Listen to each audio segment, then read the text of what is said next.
بس انسان کو سعادت حاصل کرنے کے لیے، عاقبت بخیر ہونے کے لیے قلب سلیم کا رکھنا ضروری ہے۔ قلب صاف ہو تو ہدایت کہیں نہ کہیں سے اس کو مل جائے۔ اور جب امام مظلوم کی لگام کو تھام لیتے تھے، اس وقت عباس نے خود کو کہا تھا، اور تمہاری کیا اوقات ہے کہ میرے آقا کے لگام کو تھام لیتے ہو؟ اور تمہاری ماں تمہیں غم میں بلاؤں گا، میں تمہاری ماں کو تمہارے غم میں بلاؤں گا دوبارہ اگر میرے آقا کے لگام کو تھام لیا ہے۔ اور نے کیا کہا تھا؟ فرزند رسول آپ کی ماں عصمت و طہارت کے مالکہ ہے، میں بغیر وضو کے فاطمہ زہرا کے نام بھی نہیں لے سکتا۔ جب صبح عاشور میں مدار ہوئے، یہ ارباب ماقاتل لکھتے ہیں کہ فوج اشقیاء کتوں کی مانند اپنے خیام میں لیٹے ہوئے تھے، اور اپنے خیمے سے کمانڈر اپنے خیمے سے نکل کے خیمے سے دور ایک جگہ میں جا کے دیر تک کھڑا رہتا ہے، پھر خیمے میں پلٹ کے آتا ہے، کبھی خیمے میں کھڑا ہوتا ہے، کبھی بیٹھتا ہے، کبھی خیمے میں چکر لگاتا ہے، سو نہیں سکتا، پھر جاتا ہے، نکلتا ہے خیمے سے دور جا کے تھوڑی دیر کے لیے کھڑا ہوتا ہے، پھر آ کے بدن کامنے لگتا ہے، خیمے میں چکر لگاتا ہے، کبھی بیٹھتا ہے، کبھی کھڑا ہوتا ہے۔ غلام اور بیٹے ساتھ میں تھے، پریشان۔ آج کیا ہوا؟ جب چند بار فوراً نے یہ عمل تکرار کیا تو غلام اور بیٹے نے فوراً کو رو کے کہا، بابا، آقا، کیا مشورہ ہے؟ آپ اتنے بہادر عرب کے بہادر سمجھے جاتے ہیں، لیکن آپ کا بدن کام رہا ہے، آپ مسترب ہو، چہرے کا رنگ تغیر ہے، اور آپ کے آنکھوں سے آنسو چھلک رہے ہیں، کیا وجہ ہے؟ اور نے اپنے سر کو تھوڑا نیچے کیا، خاموش بیٹھا، بیٹھنے کے بعد کوئی بات نہیں کی، ایک ہاتھ سے بیٹے کا ہاتھ پکڑا، دوسرے ہاتھ سے غلام کا ہاتھ پکڑ کے اس جگہ کی طرف لے گئے جہاں پھر جا کے کھڑے ہوتے تھوڑے دیر کے، رات کے اندھیرے ہیں، صبح کا وقت ہے، وہاں لے جا کے کھڑا کیا۔ یہ کون سی جگہ تھی؟ فوج اشقیاء کے خیموں سے خیام حسینی کے قریب ایک جگہ تھی، وہاں جا کے کھڑے ہوتے تھے۔ بس غلام اور بیٹے کو لے کے جا کے کھڑے ہوئے، کھڑے ہونے کے بعد خود نے اپنے سر کو نیچے کیا، خاموش بیٹھا تو کچھ آوازیں آ رہی تھی، بچوں کی آوازیں آ رہی تھی، کچھ بچوں کی بلند آواز سے رونے کی آوازیں آ رہی تھی۔ غلام نے بھی یہ آوازیں سنی، بیٹے نے بھی یہ آوازیں سنی، اور نے کہا، تم لوگ کچھ سنتے ہو؟ کچھ آوازیں سنتے ہو؟ بیٹے اور غلام نے کہا، ہاں کچھ آوازیں سنتے ہیں۔ کہاں سے آ رہی ہے؟ یہ محسوس کرتے ہیں؟ کہا، یہ حسین کے خیام سے ان کے بچوں کی آوازیں آ رہی ہے۔ انہوں نے کہا، یہ بھی سمجھتے ہو کہ کیا کہتے ہیں یہ بچے؟ کہا کہ اللہ تش کی آوازیں بلند ہوتی ہے۔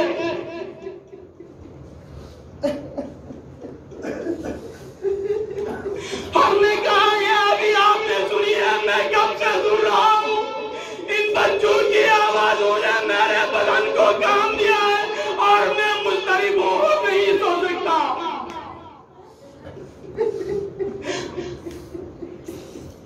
صبح عاشور میں مدار ہوا تو ہم نے کہا، بسر میں جا رہا ہوں، اگر آنا ہے تو میرے ساتھ آئے۔ ہم نے اپنے تلوار کو ہم میں ڈال دیا، ابا عبداللہ حسین کی طرف بڑھنے لگا۔ قیام کے قریب کیا تھا، حسین ابن علی نے قیام سے دیکھا کوئی بندہ آ رہا ہے ہماری طرف۔ عباس کو کہا، عباس جاؤ، کون آ رہا ہے؟ ہمارے بنی ہاشم آگے بڑھتے ہیں، دیکھتے ہیں کہ ہم نے اپنے ایک ہاتھ کو بیٹے کے کان پر رکھا ہے، دوسرے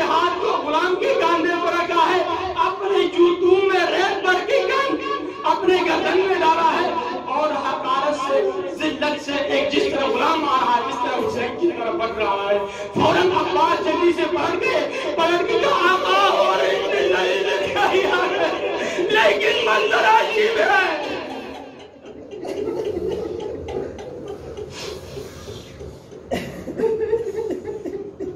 بس مسلم اور سجاد دوسرے صحابی کوفے سے عاشوب حالات میں کیسے آگے ہیں کربلا پہنچ گئے اور اول اصحاب حسین میں سے اول شہید ہے مسلم بن اوسجہ. جب مسلم بن اوسجہ نے کوفے سے آ کے صبح عاشور کو سید الشہداء سے اجازت مانگی جنگ کی اجازت طلب کرنے کے بعد میدان میں جاتے ہیں وقت ایسا آتا ہے کہ آخر میں آواز دیتے ہیں السلام علیکم یا ابا عبداللہ اے ابا عبداللہ آپ پر میرا سلام ہو. تو اس طرف سے حبیب ابن مظاہر بھاگتے ہیں ایک طرف سے حسین ابن علی بھاگتے ہیں. دونوں جب مسلم ابن اوسجہ کے جسم ادھر پر پہنچ گئے پہنچنے کے بعد حسین نے چاہا کہ مسلم ابن اوسجہ کو اٹھائے لیکن حبیب آگے بڑھ کے مسلم ابن اوسجہ کے سر کو اپنے گود میں لیتے ہیں. لوگنے کے بعد کہتے ہیں مسلم ابن اوسجہ خدا آپ کو صبر دے دے بس یہ آخری وقت میں آیا کوئی وصیت ہے کہ میں آپ کی وصیت پر عمل کر سکوں. تو مسلم ابن اوسجہ نے ایک بار حبیب بن مظاہر کے چہرے کی طرف دوڑ کے دیکھا ایک مرتبہ حسین کو بھی دیکھا دیکھنے کے بعد ہاتھ کو اٹھایا اے حبیب میری وصیت حسین کے لیے ہے کہ تنہا نہ چھوٹا دورہ کے بیٹے کو.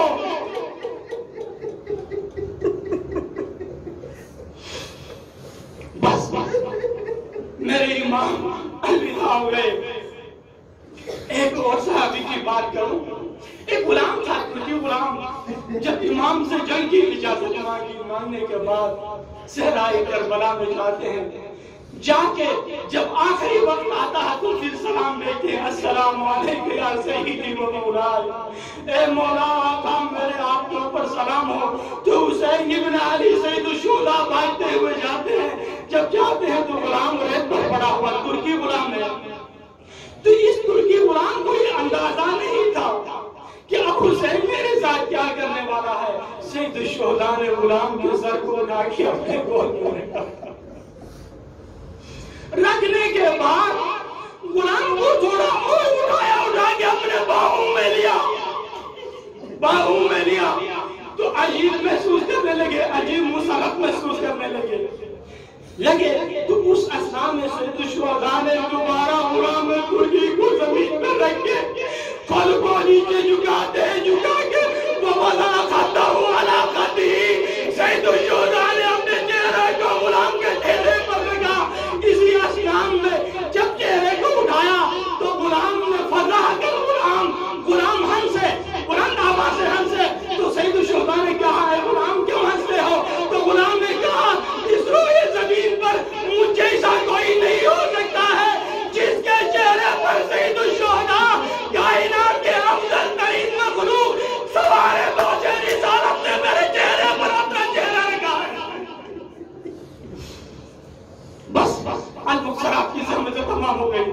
بس تمام معاشر و انصار جب جا کے کربلا کے ریت پہ سو گئے فرزند حسین سید الشہداء اکیلے جب رہے تو الوداع ہونا چاہا.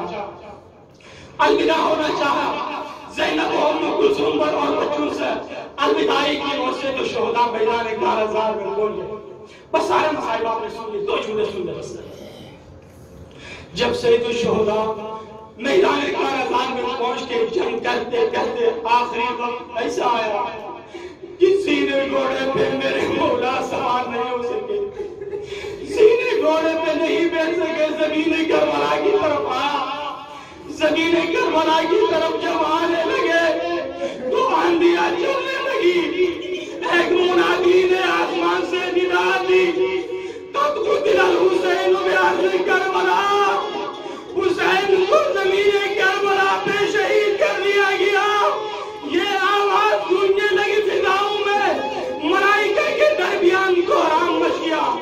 جب اسی حالت میں جب یہ آوازیں قیام میں بچے سننے لگے نا زینب کبریٰ کو جب یہ آوازیں آنے لگی نا زینب کبریٰ نے چادر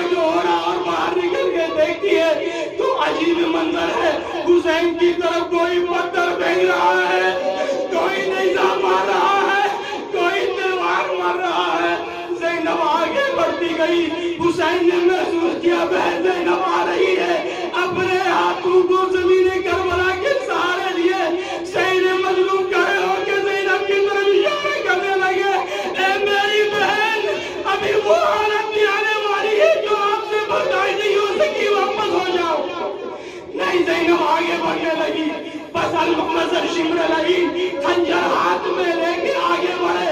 جب زینب نے شمر کے ہاتھوں میں خنجر دیکھا، عمر ساتھ بھی آگے تماشیوں میں گئے ہو گئے تھے۔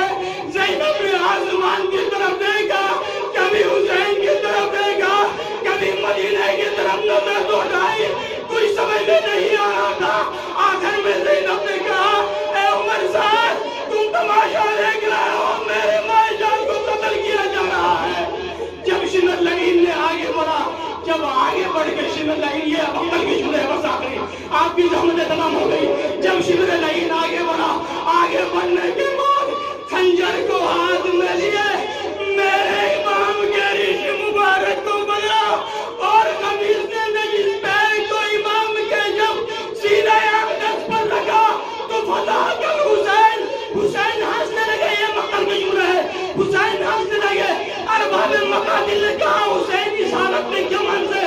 تو کہتے ہیں کہ جب لعین ہے یہ آخری خنجر جب چلانے کے لیے آمادہ ہوئے، خنجر چلانے لگے تو حسین نے دیکھا کہ نانا ابراہیم بھی آ رہا ہے، پیغمبر رسول اللہ بھی آ رہا ہے، علی مرتضیٰ بھی آ رہا ہے، حسن مجتبیٰ بھی آ رہا ہے، لیکن ان کے درمیان میں دیکھا تو ایک کرتا پوش خاتون بھی آ رہی ہے۔ جب حسین نے قریب سے دیکھا کہ ماں زہرا آ رہی ہے، جب ماں کو دیکھا حسین سارے غم بھول گئے۔ ماں حسین کتنا مشتاق تھا آپ کو دیکھنے کے لیے۔ الا لعنۃ اللہ علی القوم الظالمین وسيعلم الذين ظلموا أي منقلب ينقلبون قالوا إنا لله وإنا إليه راجعون۔ آدم حسین